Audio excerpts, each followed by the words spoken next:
Good morning, Quarry Church. I don't control the Zoom there. It kind of looks like these three bottom kids died and we're remembering them.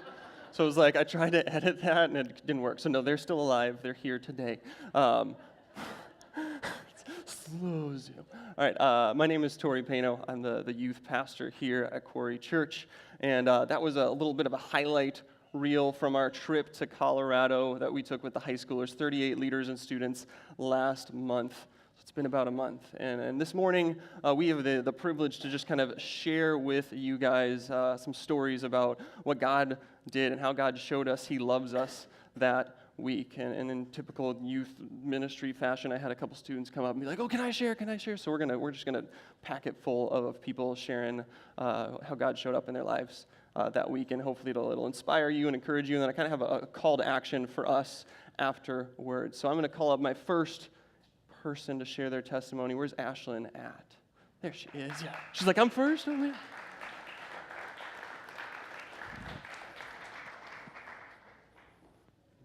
You have the rickety one. Be careful.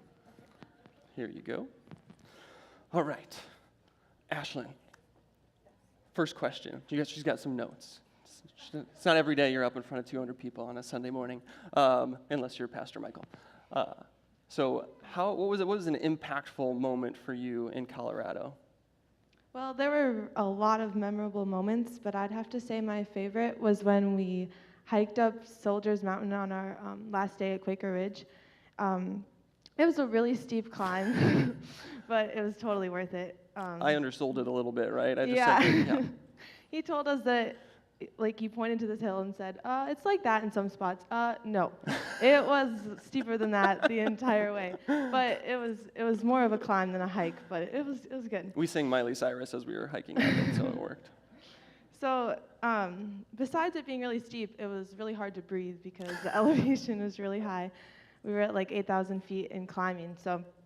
But it was totally worth it. When we got up there, the view was amazing. You could see the camp, you could see the mountains far in the distance. It was beautiful, and I'm so glad we went up there. But besides the view and the climb, what was really awesome was when we were up there, we were up there for a while, but Tori got us all together and in a circle, and we went around and shared how God showed us He loved us that week, and what we wanted prayer for.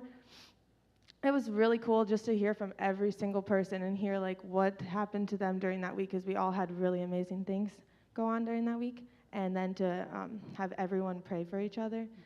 So that was just a really cool moment where I'll just never forget hearing from everybody. So yeah, that was my favorite moment. Nice. And then, so like I asked, on top of Soldiers Mountain, do you want to share with everybody how God showed you His love that week? Yeah, so God showed me His love that week just by me being there and in Colorado. I was so happy that I got to go. And also just all the people that I was surrounded with were just people that wanted to grow their relationship with God and walk in His way. And it was just so cool to constantly be surrounded by that for a week. And I'm just so glad I got to be there. And also another really cool moment where I felt God's love was when we went up Pikes Peak. We stopped at a reservoir, and we took 15 minutes just to be alone with God, so we all found our own spot to sit. And it's so hard sometimes to hear from God because it's so loud and crazy and busy, but like there, it was a peaceful moment, at least for the most part. There were people walking by sometimes, so it was kind of annoying, but like for the most part, I mean, that's as peaceful as you can get. So it was a really good moment just to like try to clear your mind and hear what God was saying to you. And in one part, I had my eyes closed, and I just felt the sun's warmth around me, and I could just hear the wind, and it was just so cool, and I could just like feel God just giving me a hug. It was just so cool. It was just like I could just tell how much He loved me. So that was a really awesome moment where I felt God's love. So then, kind of a theme is we don't want this to just stay in Colorado. We want these mountaintop experiences. We want to make sure that they're not just that, and that they can impact our daily lives. So it's been about 4 weeks. So like, how has what happened that week affected kind of your day-to-day life since then? Mm-hmm. I think I now have a wanting to have time alone with God and just for it to be quiet. And it's harder to find here, but like, especially to be honest, these last few weeks have been really busy. My cousins were here, and then I went to California. So I've not had that much time to be. I've not had that much time to just be alone with God, but I still have that spark in me just to like really want to have that alone time. So I think now in these next few weeks, I want to start the habit of having my just at least 15 minutes where I'm just alone, not doing anything, like even just taking a break from reading the Bible to stop and just hear from God, because I did not do that before this trip. And just the whole trip is something I can always look back on and remind me just little things of what to continue back at home. That's awesome. Give Ashlyn a hand. Thank you for sharing.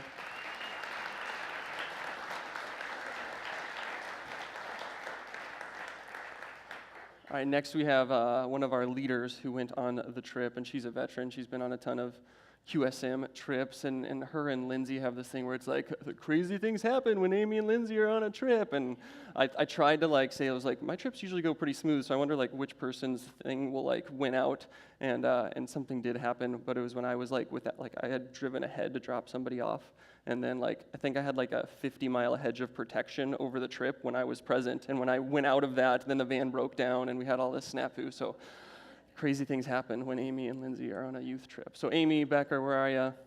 Come on up.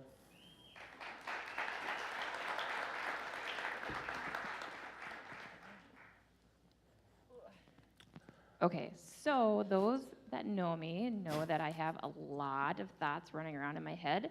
So I was just going to wing it. I thought, I'll be fine. I'll come up here. I'll speak. But I really don't think you guys want to sit here for 2 hours. So it was like 6 o'clock this morning, and I was like, woke up. I'm like, I need to write all this down. So I'm just going to go ahead and read. That's best for everybody. And take my son's advice, Logan, and he said, don't fall off the stage. Here we go. So with this year's trip, it was completely different from the past mission trips. This year, we went on a retreat to Colorado for the Colorado Challenge, and the theme was Outcast, finding our place in God's kingdom. And I wasn't quite sure what to expect for the week, but was filled with anxiety the night of our leader meeting when they gave us a list of activities for the week.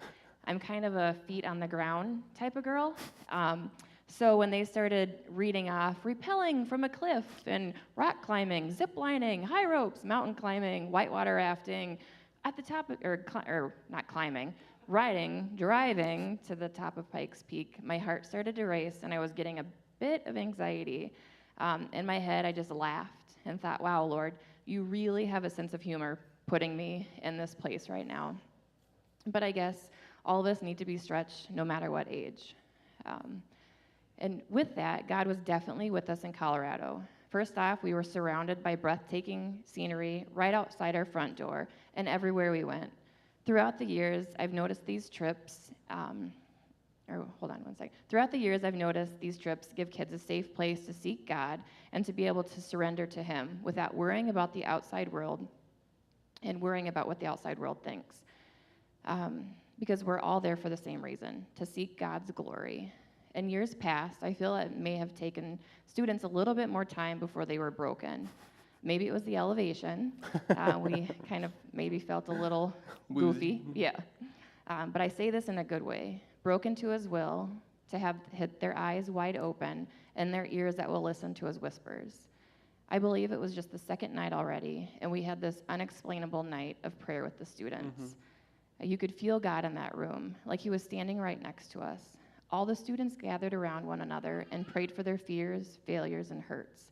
It was absolutely beautiful and something I'm extremely thankful I could witness. But it didn't stop there.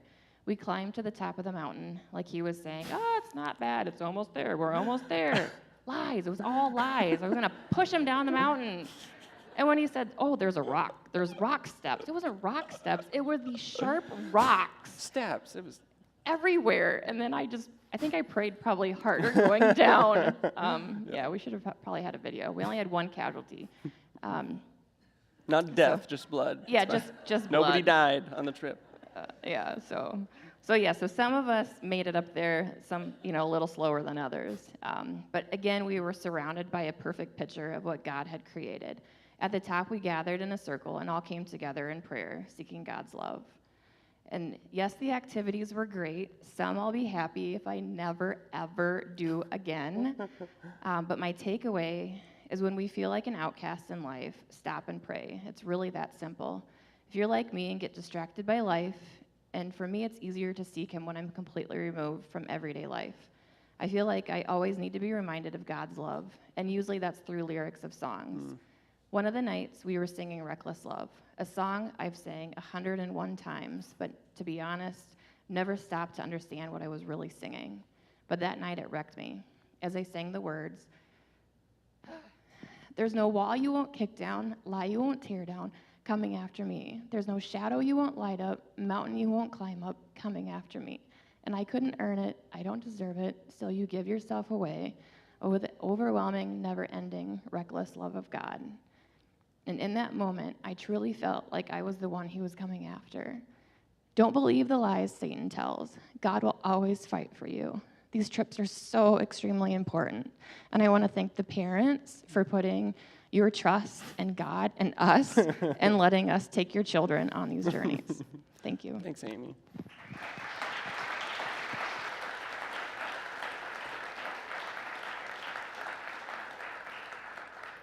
All right, if you were here for the video, the guy that climbed up to the top, I promised if somebody could get up to the top of the hardest climb that I'd get everybody ice cream on the way home. And I think it was Joey that got up there first, and he was the one that you saw him like kind of slap the top of the rock. So I'm gonna have Joey come up and share his heart.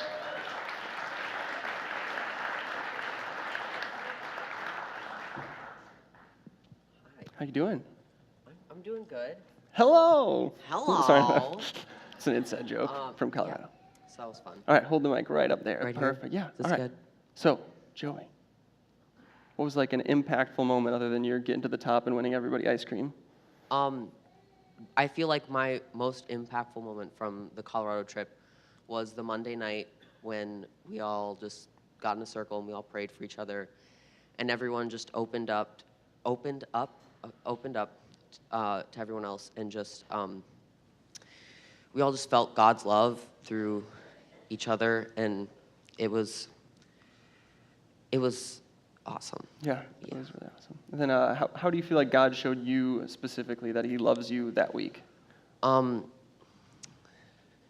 That week, I definitely felt God's love in a bunch of different ways, but just in the people all around me, God showed me that there's so many people who love and care about me, like right here in this room, and on top of that mountain and everywhere in life. And it was nice to know that there was someone who was there and who loves and cares about me. That's awesome. So now that we're home, it's been 4 weeks.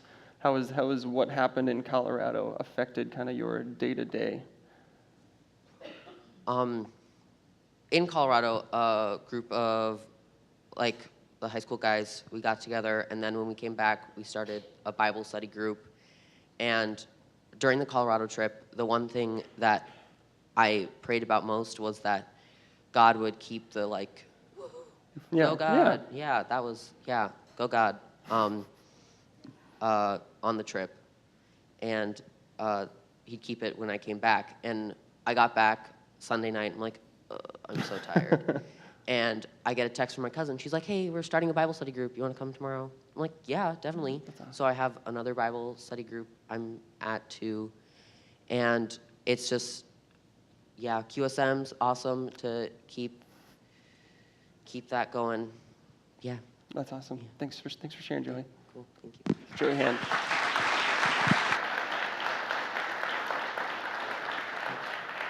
All right, this next guy's been a leader for QSM long before I got here, and I've told him and other people that I don't care what he's done before I got here. His primary role since I've been here is to keep me sane and to be a friend for me, and so he does more than that. But I want to invite Justin Kittleson Burke, JKB, up to share.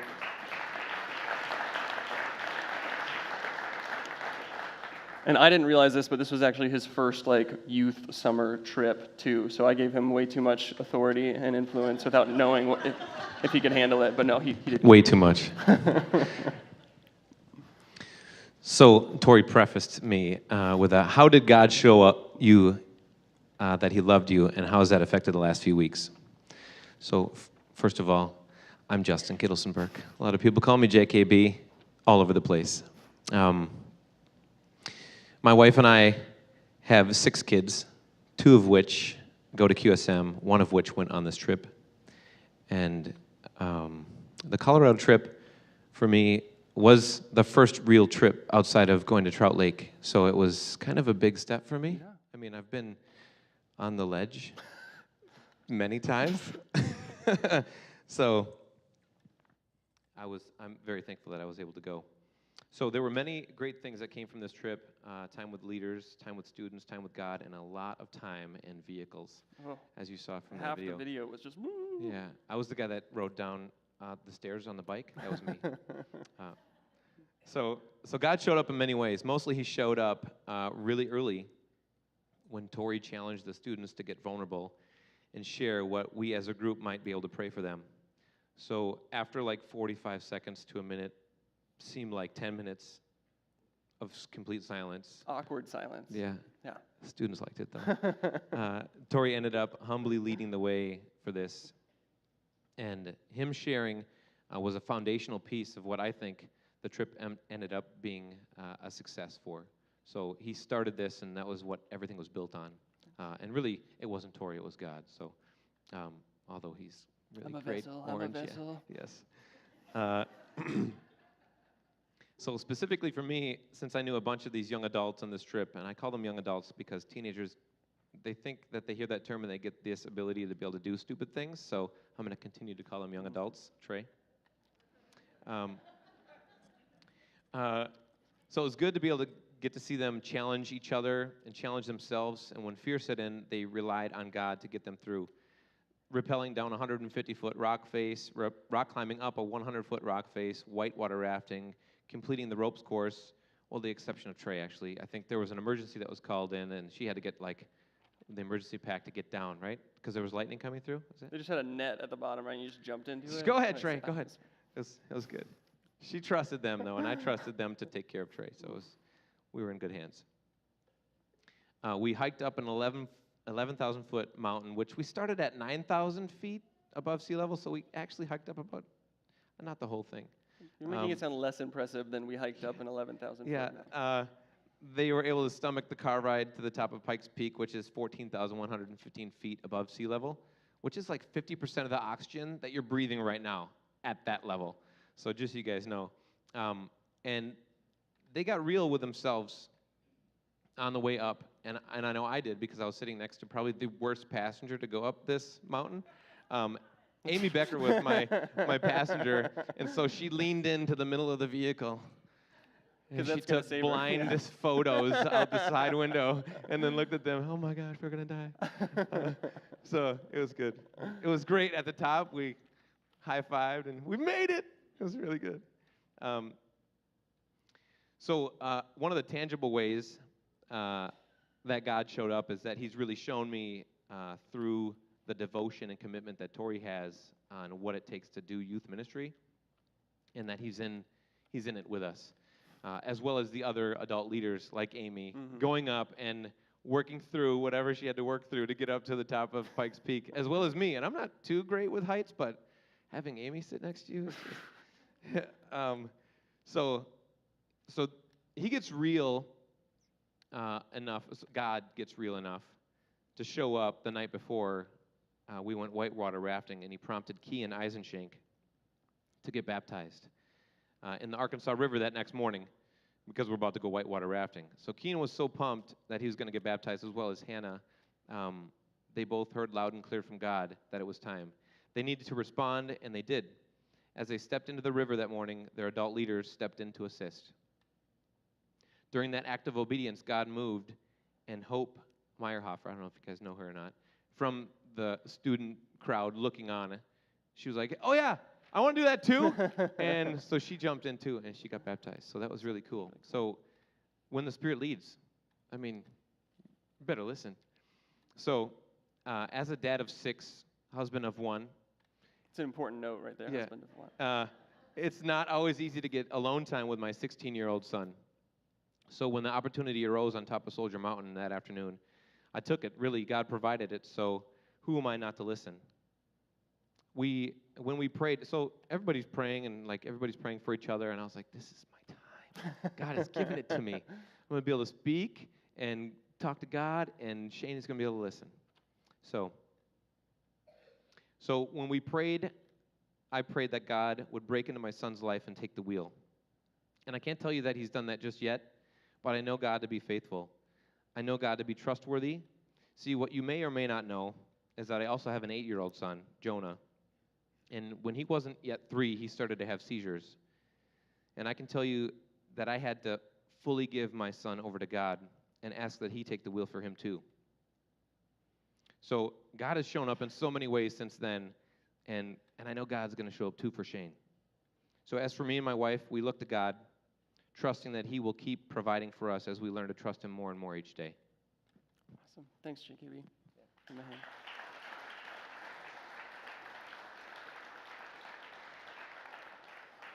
And it's apropos, the baptisms were really awesome, and what JKB didn't share is actually Kian came to us like late Wednesday night, and we were going rafting the next morning, and he was like, I want to get baptized right now, and like the only body of water on the camp was this like drainage pond in front of the worship center, and I was like, that'd be a good story, but I don't want you to die like 3 days after your baptism. Like, I know you'd be good and you'd be in heaven, but I think God has more for you. So we decided to baptize him in the living water of the river that we rafted in the next day, and we actually have a video of that. And then Kian couldn't be here this morning, but we taped an interview. One of our leaders is really good with videos, so he shot an interview. So Kian, you're going to hear Kian's story this morning. Start kind of a new life with God and just really kind of start to pursue him. I feel like this is kind of me going down on my knees for him and giving him my all, so it's awesome. Let's go.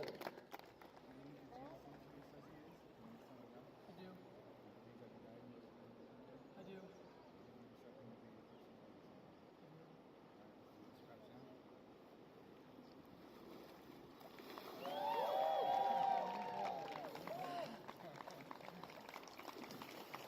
Thank you, Rob. Hello, I'm Kian.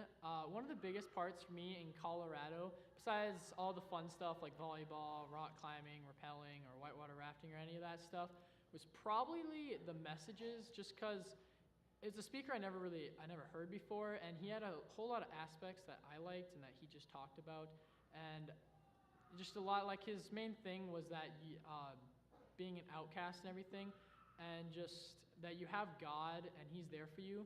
And another thing was also prayer. And I know on the very first day, we all got into a giant group and just started praying for each other. It was pretty emotional, but it was pretty amazing to see that we all really are there for each other. We really care for each other, and that just God was in us in that moment. And throughout the whole week, we really were just praying for each other, and we were just there with each other.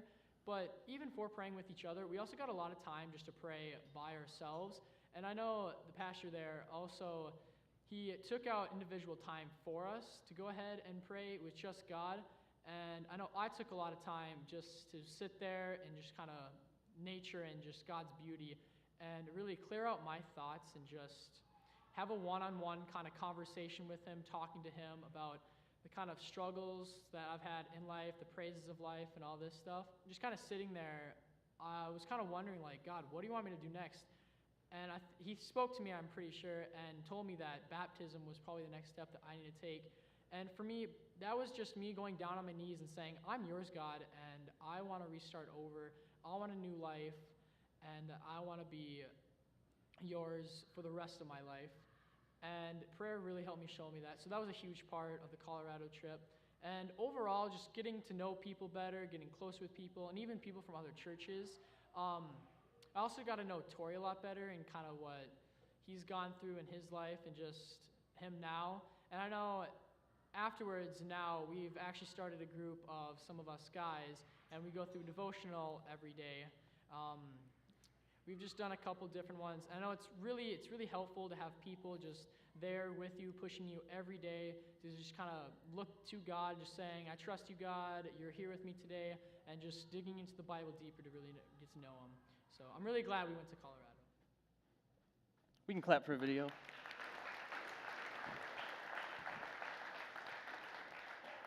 So Kian's just getting back from vacation sometime today, so if you see him around the next few weeks, just tell him how awesome him sharing his story and what God did that week and what he's still doing is for him. So the last testimony we have today is from a young woman named Hannah.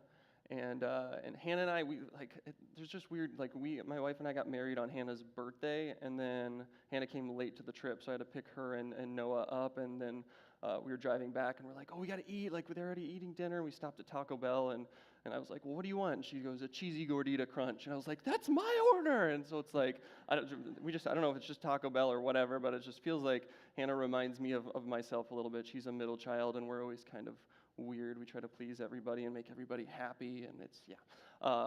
But all that to say, Hannah was one of the students that kind of chose to say yes to God and get baptized in the river. So we're going to just play a quick snippet of, not a quick snippet, it's the whole thing, of her being baptized, and then she's going to come up here and share live. What about you, Hannah? I feel like I've had such a rough relationship with him, and there's been so many ups and downs that I've never wanted to give myself fully over to him.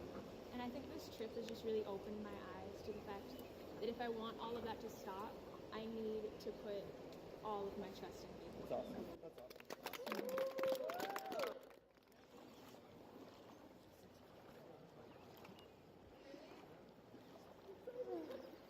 All right.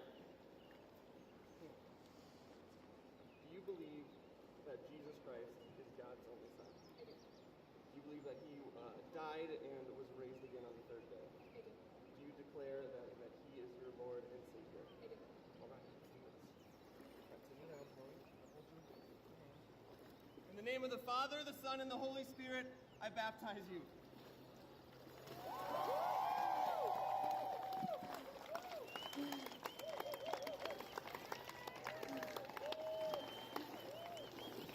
Hey, get over here.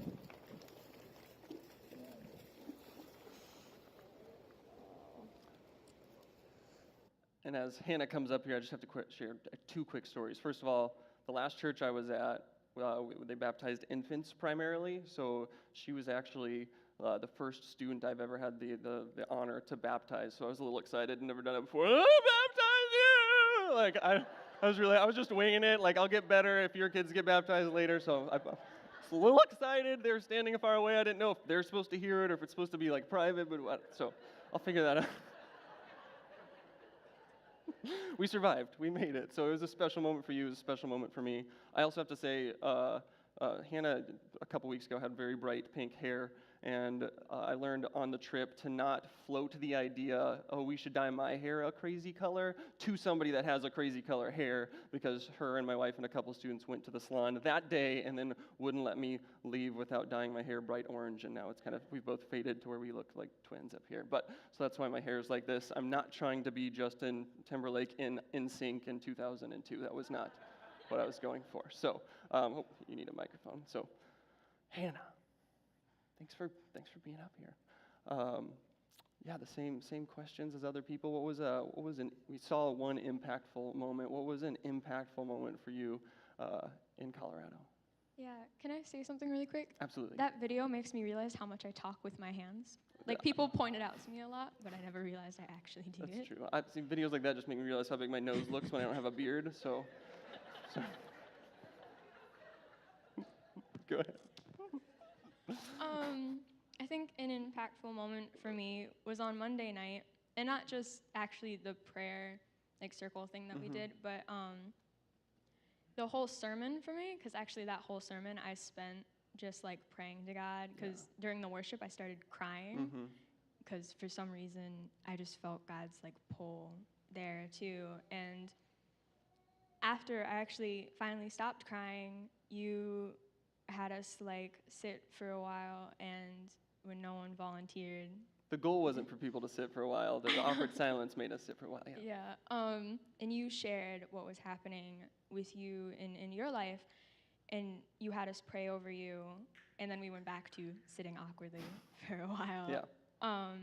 You ended up saying something. You told us that we could leave and we could go and carry on with our night and just go play games and just chill with our friends. But you said, I know there's at least one person in the room who needs to be prayed over right now and who just needs our help. And for some reason, I felt just God's pull to stand up and go up there. And I remember just in my mind being like, I have no idea what I'm going to say when I get up there. And I ended up not saying anything. I just started crying again.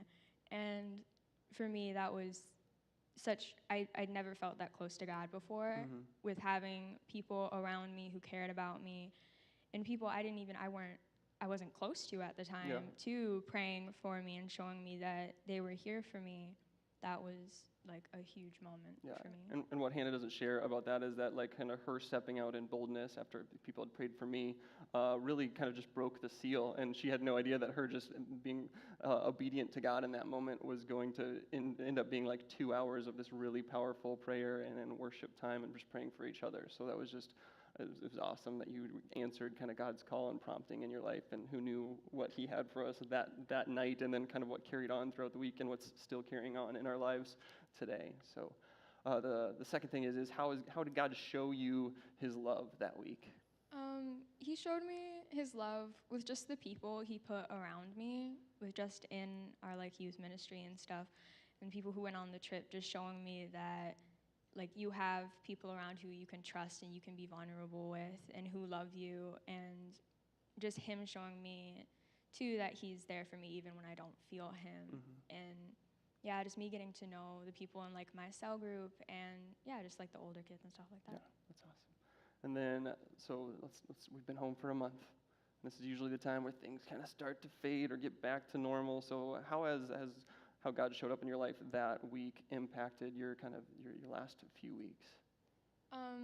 Before this trip, I never made an effort to like set aside time for God and like have daily devotionals with him and just talk to him. I was definitely told to do that a lot, but I never found it important to do. Yeah.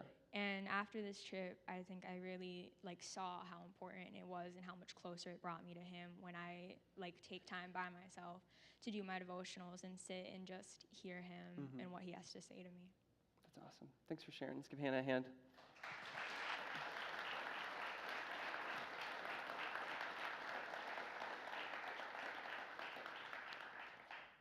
I don't need this.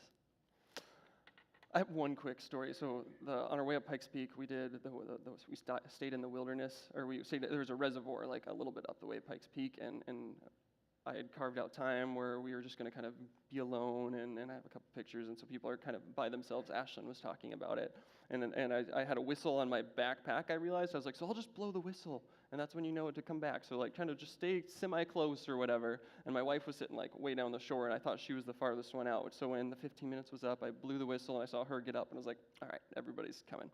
And so we all gathered, and we kind of had just a little bit of a like response time, and then headed back to like this gift shop to have lunch. And we get there, and we're eating, and it's probably 25, 30 minutes past since we had regathered after that wilderness time with Jesus. And Noah Gross, the worship pastor here, goes, where's my sister? And I was like, I don't know. Maybe she's still in the wilderness in the bathroom. And so he like runs back, and he gets back to the spot that we had originally kind of dispersed from, and she had just started walking up and saw him. He's like, hey, what's up? And she didn't have her phone on the trip. She didn't have a watch. And so she just came back, and she goes, I just thought it was a really long 15 minutes. She was out there for an hour, and then I'm having these like flashbacks where it's like, if I lose the pastor's daughter in Colorado, like, I don't know what that says for me, but she actually said that like that was a really powerful moment to just spend an extended amount of time in a beautiful setting getting to know God. So it was kind of my role to just kind of wrap things up. And as I was planning both services, and we had different people share in each service, I didn't have a lot of work to do. I think the theme of that week, and even how it applies to you guys and the families of the Quarry and the people of the Quarry, is pretty apparent. We all feel a little bit like outcasts sometimes. I would say most of the time. And yeah, there's seasons where you make a team or you get a job and you're in that honeymoon phase of the job and it's like awesome and new people, or maybe there's a good season with your family where the kids are the perfect ages and are just listening or whatever. But then it also seems like there's those mountaintops always ends up there being a valley where you just feel like you don't quite measure up, you don't quite fit in, you don't quite belong. And I just want to reiterate kind of just what everybody was sharing and what happened even beyond the stories that you guys heard this morning, that we are outcasts, and we were outcasts. But if we believe that Jesus Christ is our Savior, that God sent him, his only Son, to die on a cross so that we could be in his family forever, if we believe in him, then we're in a family. We're invited into God's family. And 1 John chapter 3 reminds us that. See what great love the Father has lavished on us, that we should be called children of God, and that is what we are. And we're, a lot of us have probably been to church before. We've heard this. We know we're part of God's family, but sometimes it doesn't really change much. It just becomes a platitude, or it's on a mug or a T-shirt, and we remember it sometimes, but then just go about our daily routine or our daily life, or the noise gets too loud, and we just get caught in it. And we had the opportunity to have that mountaintop experience in Colorado, but we also wanted it to impact our daily lives. And that's why I had that question for everybody is, okay, we're a month later, what's gone on in your life? And I think you saw the theme, and most of the people sharing is how important prayer was on this trip, and how God kind of broke us together on that Monday night, and just praying alone, getting time alone with God is so important. And then also just praying for each other, and being prayed for and vulnerable with each other, and being just marked as people of prayer, how important that is. If we're in a family, we need to make sure we're talking to the head of the house, and then we need to be praying for our brothers and sisters and being prayed for by our brothers and sisters. And the last thing, and I kind of already hinted at that, is that the question I asked everybody is how has God shown you his love in that week? And I want to ask you guys that same question. Most of you weren't in Colorado with us, but this week, if we ask this question, how has God shown you that he loves you this week? I believe everybody has an answer to that question. And if you actually think about your answer to that question, and you realize that God loves you, he loves you so much, he sent his Son, he's invited you into his family forever, that elicits a response. That should change the way we live. And that response is an obedience. It's an obedience, and you're seeing that, and you got to see that play out in just this little snippet of our youth ministry trip. But I want to challenge you guys to as we enter into a time of worship here through song, to take this time to just ask God, or to think about how he showed you he loves you, and then figure out what your response is to that, how you should respond to God's reckless, beautiful love. So let's pray. Dear Lord, we do thank you. You showed up on mountaintops, but you're also showing up in the little mountain of Monticello and the surrounding areas. You don't want to just meet us on top of a mountain. You want to meet us when we're in those valleys, when we feel like outcasts. Lord, don't let the fact that you've invited us into your family, you bring us in no matter where we are or what we're dealing with. You're calling us closer to you. Don't let that just be a platitude, Lord. Don't let that just be words that we hear and think we know and assume, Lord, but let that affect who we are and how we live. Let us be people that are marked by prayer, and Lord, let us be people that are constantly just going after what you have for us and obeying what you're showing us and telling us. Lord, I ask that the people in this room, they don't just view this as a highlight reel of a trip that happened a month ago, but they enter into the same things that our youth group was wrestling with. In your name we pray. Amen.